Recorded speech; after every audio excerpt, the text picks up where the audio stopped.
Another book review on the Vickers Guide to the AK-47. But before we get into it, if you would please subscribe, hit the like button, leave a comment, and if you could, become a member of the channel. Alright, so I covered two other books by the Vickers Guides, they're calling them.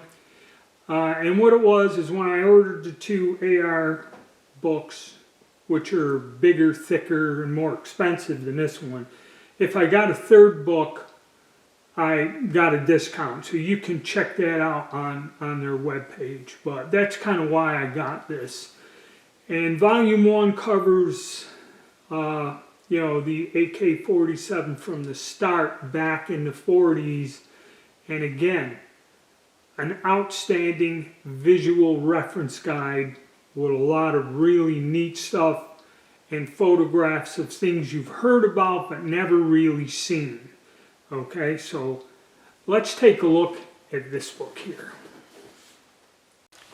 Okay, and again, high quality book, hardcover, dust jacket, and heavy pages, heavy stock on the book. Very high quality. Here's our opening page. Picture of the AK, Larry Vickers, Ian McCulloch from Forgotten Weapons. These are the people that helped him write this book on this. And the forward. Contributors, another long list of folks. Alright, so table of contents. We start with the AK-47, AK type 1, 2. It covers a lot of the types. Then it goes into the different country. And these are Russian, Soviet Union. Okay. Then you got Albania, Bulgaria, China, DDR, East Germany, Egypt, Hungary, Iraq, North Korea, Pakistan. Even shows some of the Khyber Pass. Poland, Romania, Vietnam, Yugoslavia. Covers magazines, ammunition, cutaways, all that fun stuff. A lot of neat Soviet stuff in here too. Yes, that's Mr. Vickers right there. He has an introduction. And Moscow. And as usual, high quality close-up photographs of the stuff. Okay. The different early styles, things you'll never see outside of a museum are in this book. You'd have to travel to a lot of different places. Even talks about the Stromgewehr. This is mentioned. They got some photos of this in there also. And milled receivers, and it shows how they transition. RPKs are covered in here.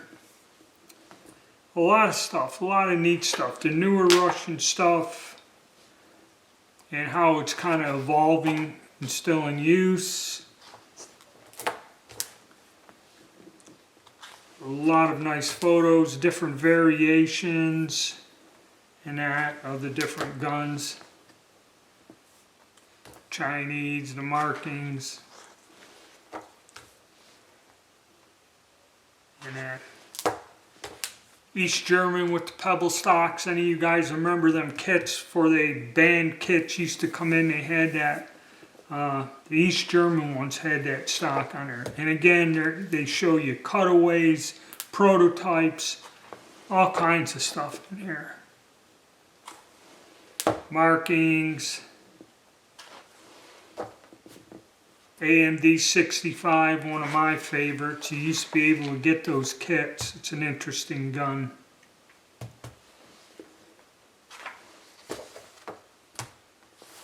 And the Polish variations. Pretty neat.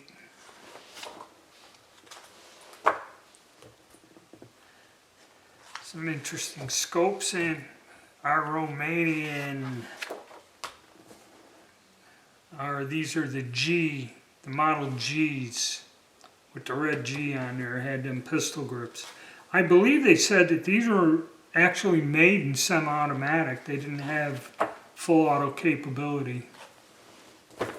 So again, another great book if you're into AKs. This is one. I think volume 2 covers the AK-74 and variants.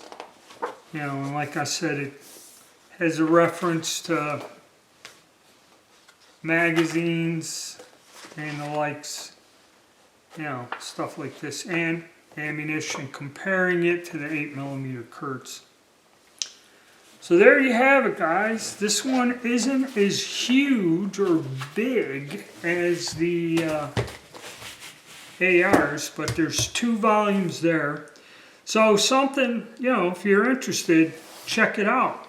And even though these things are, you know, they're not inexpensive, I'm telling you, for what you get in here, if you're into military history or if you're into AKs or whatever book that this guy is covering, they are well worth the money. I mean, the photography and the detail and the info in these, okay, is right there for you. All right, stay tuned.